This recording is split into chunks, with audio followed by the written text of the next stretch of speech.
India கூட்டணி நிதிஷ்குமார் ஒரு வெளியேற்றத்திற்கு பிறகாக India கூட்டணி நீடிக்குமா அப்படின்னு ஒரு பரவலான ஒரு அரசியல் பேசுபொருள் எழுந்த நிலையில் ஒரு அதிர்வுக்கு பிறகு மீண்டும் இந்தியா கூட்டணி அடுத்த கட்ட பாய்ச்சலுக்கு தயாராக இருக்கு.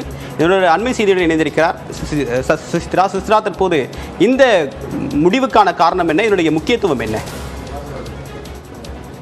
இந்தியா கூட்டணி தற்பொழுது மக்களவை தேர்தலுக்கான பணிகளை முழுமையான வீச்சில் தொடங்கியுள்ளது அப்படின்றத நம்ம சொல்லணும். மிக முக்கியமாக கடந்த சில வாரங்களாக நிதிஷ்குமாருடைய வெளியேற்றம் மற்றும் தொகுதி பங்கீடு உள்ளிட்ட பல்வேறு பிரச்சனைகள் என்பது இந்தியா கூட்டணியுடைய தரப்பிலிருந்து எழுப்பப்பட்ட நிலையில் மிக முக்கியமாக தற்பொழுது அடுத்த கட்ட பொது கூட்டத்திற்கான ஒரு முடிவை தற்பொழுது இந்தியா கூட்டணியானது எடுத்திருக்கிறது. அது மட்டுமல்லாமல் இந்தியா கூட்டணியுடைய தொகுதி பங்கீடு மற்றும் அவர்களுடைய அந்த வெள்ளை அறிக்கை என, அதாவது மத்திய அரசினுடைய வெள்ளை அறிக்கைக்கு எதிராக இந்தியா கூட்டணியுடைய அந்த கருப்பு அறிக்கையை அடுத்த ஓரிரு வாரங்கள், அதாவது 2 வாரங்களுக்குள் வெளியிடுவதற்கான ஒரு முடிவிற்கு தற்பொழுது இந்தியா கூட்டணியுடைய தலைவர்கள் வந்திருப்பதாக கூறப்படுகிறது. வரும் பிப்ரவரி 24 மற்றும் 25 ஆகிய 2 நாட்களில் மிக பெரும் பொதுக்கூட்டம் மற்றும் ஆலோசனை கூட்டங்கள் என்பது இந்தியா கூட்டணியுடைய தரப்பில் நடைபெறவுள்ளது மிக முக்கியமாக பார்க்கப்பட வேண்டும்.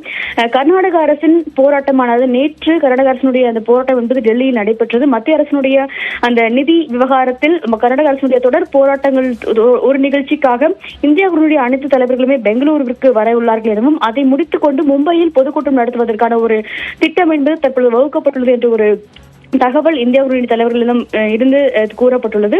இது மட்டுமல்லாமல் அந்த கூட்டத்திற்கு முன்னதாகவே இந்தியா கூட்டணியுடைய ஒட்டுமொத்த தொகுதி பங்கீடு மற்றும் அவர்களுடைய தேர்தல் பிரச்சாரங்கள் எவ்வாறு இருக்க போகிறது என்பது தொடர்பான ஒரு ஸ்ட்ராட்டஜி என்பது வகுக்கப்படும். அதனோட தொடர்பான அறிவிப்புகளும் விரைவில் வெளியாகும் என்ற ஒரு தகவலையும் காங்கிரஸ் தற்பொழுது அதிகாரப்பூர்வமாகவே தெரிவித்திருக்கிறது. இந்த நகர்வுகள் என்பது மிக முக்கியமாக பார்க்கப்படுகிறது. இன்னும் சில வாரங்களில் தேர்தலுக்கான அறிவிப்புகள் என்பது வெளியாக உள்ள நிலையில் அதற்கு முன்னதாகவே இந்தியா கூட்டணி தங்களுடைய தேர்தல் வியூகத்தை முழுமையாக வகுத்து மற்றும் தொகுதி பங்கீடு மாநிலங்களுக்கு இடையான அந்த தொகுதி பங்கீட்டையும் இறுதி செய்வதற்கான ஒரு முயற்சியில் ஈடுபட்டு வருகிறார்கள். அதற்கு பிறகுதான் இந்த ஒரு பொதுக்கூட்டத்தை நடத்த வேண்டும் என்ற ஒரு முடிவும் தற்போது திட்டவட்டமாக இந்தியா கூட்டணியுடைய தலைவர்கள் சார்பாக எடுக்கப்பட்டுள்ளதாக கூறப்படுகிறது. இது மட்டுமல்லாமல் புதியதாக ஒரு சில கட்சிகள் இந்தியா கூட்டணியில் இணைவார்கள் எனவும் எதிர்பார்க்கப்படுகிறது. தேவா, உங்களுடைய விரிவான தகவலுக்கு நன்றி சுசித்ரா.